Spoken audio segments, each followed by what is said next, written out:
প্রধান উপদেষ্টা জাতির উদ্দেশ্যে যে ভাষণ দিয়েছেন সেখানে তিনি অন্যান্য অনেক বিষয়ের সঙ্গে সাম্প্রতিক সময়ে দ্রব্যমূল্যের যে বিষয়টা সেটা সামনে নিয়ে এসেছেন। এই সামনে নিয়ে আসার ক্ষেত্রেও যদি আপনি একটা জিনিস খেয়াল করেন, উনি একটা রেফারেন্স হিসেবে এটা নিয়ে এসেছেন। সেই রেফারেন্সটা হচ্ছে ওনার এই সংক্রান্ত ভাষণের শেষ লাইনে উনি বলছেন যে সামনের দিনগুলিতেও যাতে দ্রব্যমূল্যের এই স্থিতিশীলতা নষ্ট না হয় বা আবার কেউ এই জিনিসপত্রের দাম বাড়িয়ে দিতে না পারে, সেই জন্য সরকারের যে প্রচেষ্টা সেটা অব্যাহত থাকবে। এখন মুশকিল হচ্ছে এই সরকার যে ধরনের সরকার, এই সরকারের মধ্যে কারো নির্বাচিত হয়ে আবার ক্ষমতায় আসার কোনো অভিপ্রায় নেই। এই সরকারের মধ্যে কোনো রাজনৈতিক বা দলীয় মনোভাব ওই অর্থে নেই যে কোনো অর্জনকে নানানভাবে প্রচার প্রচারণায় নিয়ে এসে সেটাকে বেস করে সামনের নির্বাচনে বিজয়ী হওয়ার একটা প্রচেষ্টা থাকবে। অতএব কারণেই আপনি খেয়াল করেন যে আপনি যেটা নিজের বক্তব্যে বলছেন যে এটা একটা আসলে মানে ভাবাও যায় না যে বাংলাদেশে রমজান হবে আর সে সময় সবকিছুর দাম একটুখানি বাড়বে না। কোনো কোনো ক্ষেত্রে তো অনেক বেড়ে যায়। যদি শুধু আমরা পেঁয়াজ বলি, পেঁয়াজ আমাদের মানে আমদানি করা পণ্যের একটা, সেগুলিতে আপনি যদি খেয়াল করেন দেখবেন যে আমরা 400 টাকায়ও পেঁয়াজ কিনেছি, 1200 টাকাও পেঁয়াজ হয়েছে, এরকম নজির বাংলাদেশে স্থাপন হয়েছে। সে জায়গায় এবার পেঁয়াজ 30-40 টাকার মধ্যে মানুষ পেঁয়াজ কিনেছে, বা সবগুলি যেগুলি নিত্য প্রয়োজনীয় পণ্য সেগুলি সবকিছু মানুষের নিয়ন্ত্রণে ছিল। সুতরাং এটা নিয়ে মানুষের মধ্যে থেকে আমরা যেটা বলছি যে মানুষের মধ্যে থেকে এক ধরনের অর্গানিক প্রচারণা আমরা দেখেছি। মানুষ নিজেরাই প্রচার করেছে, মানুষদেরকে আমরা নানানভাবে রাস্তাঘাটে বলেন, সোশ্যাল মিডিয়ায় বলেন এবং টেলিভিশন পত্রিকায় নানান প্রতিবেদন আমরা হতে দেখেছি। এটা অর্গানিক। এখানে সরকারের পক্ষ থেকে প্রফেসর ইউনূস আমাদের সঙ্গে যখন কথা হয়েছিল এই বিষয়গুলি নিয়ে, উনি বারবার আমাদেরকে একটা বিষয় বলছিলেন যে আমাদের দ্রব্যমূল্য মানুষের নিয়ন্ত্রণের মধ্যে রাখতে হবে, এটা আমাদের কাজ। আমরা আমাদের কাজটুকু করব, সেটা আমাদের প্রচারের কোনো ব্যাপার নেই। যে কোনো সুনির্দিষ্ট ক্ষেত্রে যদি কোনো দ্রব্যের বা কোনো জিনিসের দাম বেড়ে যায়, সেক্ষেত্রে কেন বেড়ে গেল সেটা যেন আমরা নাগরিকদের কাছে সুস্পষ্ট ব্যাখ্যাটা দিতে পারি, সে বিষয়ে আমাদের সচেতন থাকতে হবে। এই আপনি যে দ্রব্যমূল্যের ক্ষেত্রে দেখেন, আমরা সেই কাজটা সঠিকভাবেই করেছি।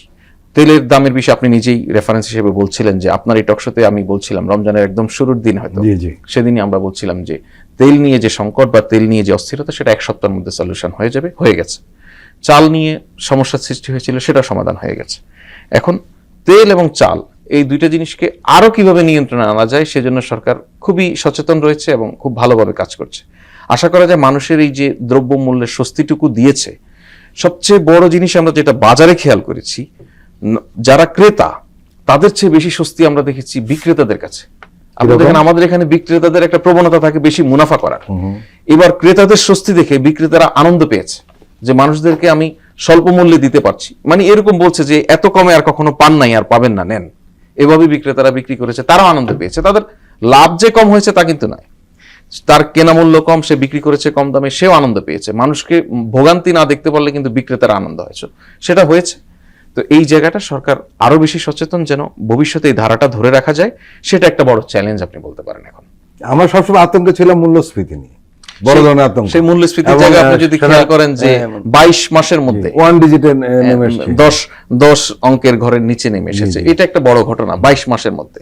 সুতরাং এই জায়গাগুলিতে সরকার সবচেয়ে বড় সুবিধা হচ্ছে কি, আপনি যেমন আমি একটা বিষয় অনেক সময় আমাদের এখানে আলোচনা হয় যে এই কারণে দাম বাড়ে, ওই কারণে দাম বাড়ে, এর মধ্যে নানানগুলি বৈজ্ঞানিক এবং অবৈজ্ঞানিক আলোচনা আসলে হয়। তো এর মধ্যে একটা বড় জিনিস আমরা যদি গত 15-20 বছর ধরে খেয়াল করি যে রংপুর থেকে কেনা আলুর দাম ঢাকায় এসে এত হয়ে গেল, ফুলকপির দাম এত হয়ে গেল, এই প্রতিবেদনটাকে আমরা রেগুলার বেসিস সংবাদপত্রে দেখি। এর কারণ কি? সড়ক মহাসড়কে দেদার চাঁদাবাজি হয়। তো চাঁদাবাজির অভিযোগ কিন্তু শুরু থেকেও ছিল। এই সরকার দায়িত্ব পালনের পরে নানান গ্রুপ নানানভাবে চাঁদাবাজি করছিল। সরকার বারবার, প্রধান উপদেষ্টা বারবার আহ্বান জানিয়েছেন। এবং আপনাকে আমি যদি বলি, আজকে উনি যেই জাতির উদ্দেশ্যে ভাষণ দিলেন, তার আগে সর্বশেষ যে ভাষণটি দিয়েছিলেন উনি 16 ডিসেম্বর বিজয় দিবস, ওখানেও কিন্তু উনি বলেছেন চাঁদাবাজিটা নিয়ন্ত্রণ করতে হবে।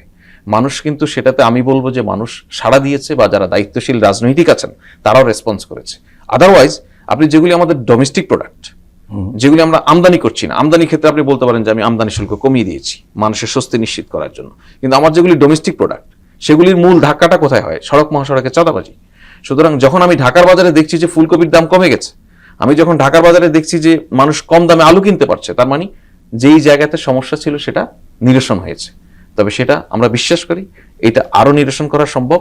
একই সঙ্গে সরকার এই বিষয়ে সচেতন, যাতে কৃষক তার ন্যায্য মূল্য পাওয়া থেকে বঞ্চিত না হয়। এটা একটা বড় ঝুঁকি।